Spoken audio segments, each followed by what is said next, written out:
Le RN défend-il vraiment nos terroirs? Je suis tombé sur cette vidéo de Manon Meunier, députée LFI, qui attaque Bardella et le RN, disant qu'ils sont contre les agriculteurs français. Alors sur quel point précis elle les attaque? Eh bien tout simplement sur des identifications qui permettent de protéger les agriculteurs de la concurrence internationale déloyale. Voici la séquence. L'INAO pourrait voir son organisation simplifiée par une internalisation au sein du ministère de l'Agriculture. Proposez juste une internalisation, vous minorez aussi les crédits. Les deux. Donc l'INAO remonte à 1935. Le but est de fournir une meilleure visibilité aux produits du terroir. Ils ont donc également un avis favorable sur la réinternalisation de l'INAO. C'est un petit peu cocasse de la part du Rassemblement national de vouloir baisser ainsi les fonds dédiés à l'INAO. L'INAO, je rappelle quand même que c'est l'institut qui permet aujourd'hui de maintenir appellation d'origine protégée, appellation d'origine contrôlée, les indications géographiques protégées comme porc noir du Limousin par exemple ou l'agneau du Limousin.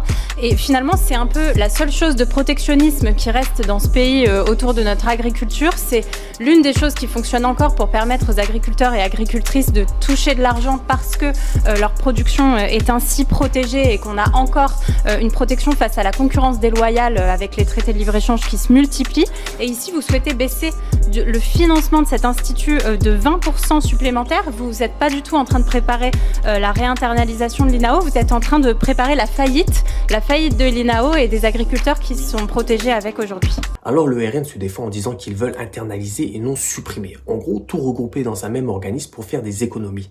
Mais tout cela en baissant de 20% le financement de cet institut.